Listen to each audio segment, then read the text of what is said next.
Zdravo poslušalke in poslušalci, bralke in bralci Večera.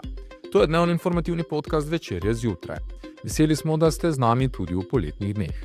Danes je četrtek, 24. julij 2025. Moje ime je Mitja Sagaj. Katero temo izpostavljamo tokrat? Z Jasna Šale Resortom, novo gostilno in razvojnimi programi za mlade ter starejše želi Dominika Ščernjak ob jezeru Jasna vzpostaviti prvo alpsko klimatsko letovišče. To je alpski odgovor na podnebne spremembe. Naročite se na podcast, da boste obveščeni ob izdaji naslednje epizode. Vse skozi smo z vami na vecer.com. Dobrodošli ob kristalno čisti vodi jezera Jasna le streljaj iz Kranjske Gore, kjer se alpski vršaci zrcalijo v umetno ustvarjeni, a naravi predani vodni gladini. Jasna ni le priljubljena razglednica Gorenjske, ampak tudi primer, kako se lahko turizem razvija trajnostno in vizionarsko. Dominika Ščernjak, turistični strokovnjak in gonilna sila za preobrazbo območja, je pred leti v roke dobil posestvo ob Jasni. A namesto hitrega dobička se odločil za razmislek, kako ustvariti nekaj trajnega. Leta 2010 je Svetovna turistična organizacija napovedala, da se bo turizem zaradi podnebnih sprememb in staranja prebivalstva preselil v Alpe. Zato smo tukaj ustvarili apartmaje z višjo dodano vrednostjo, zgrajene v sozvočju z naravo, pove. In narava res ni ostala spregledana.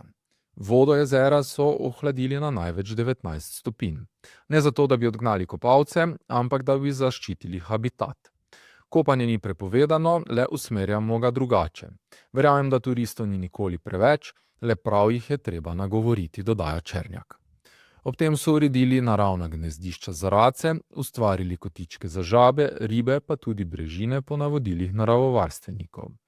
Resort Jasna ni zaprt, ni elitističen. Ugotovili smo, da bi z zaprtjem zaslužili več in imeli manj dela.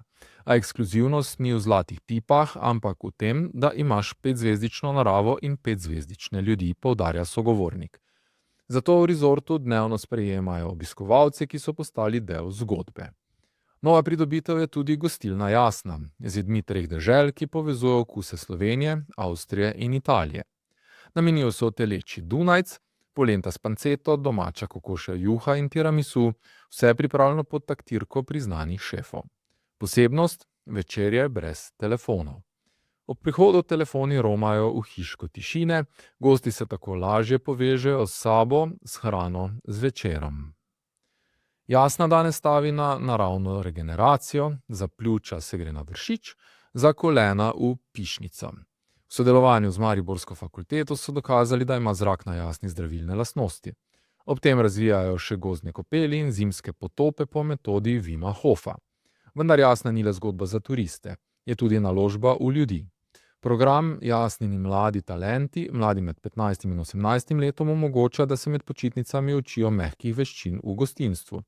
Ob tem pa jim ob boku stojijo srebrne zvezdice, starejše delavke iz turizma, ki znanje in toplino prenašajo na mlajše. In ko danes govorimo o prihodnosti slovenskega turizma, Jasna ponuja odgovor. Zima ni več jamstvo za turiste. Če želimo ohraniti delovna mesta in prihodke, moramo ustvariti zgodbo. Zgodbo, zaradi katere si bo nekdo med milijoni postelj izbral prav našo, pravi Černjak. Stoletje nazaj je Jasna že bila znano gorsko kopališče. Danes postaja sodobno klimatsko letovišče, kjer narava, dediščina in ljudje dihajo z istim utripom. Zgodba je povzeta po reportaži naše sodelavke Barbare Gavez-Volčjak v Večeru v nedeljo. Vabljeni k branju aktualnih informacij, zgodb, analiz, intervjujev in komentarjev na vecer.com ter v tiskanih izdajah Večera. To je bil Večer zjutraj, 24. julija 2025. Z vami sem bil Mitja Sagaj. Kakovostno novinarstvo lahko podprete tako, da se naročite na tiskani spletni Večer, postanete naš sledilec in bralec na družbenih omrežjih, naročnik naših podcastov in newsletterjev. Tako boste podprli novinarstvo, ki prinaša avtentične vsebine, ki jih pripravljajo naši novinarji in jih drugje ne boste našli. Želimo, da razumete, kako se vrti svet. Želimo vam odstreti vpogled v čas in prostor, v katerem živimo.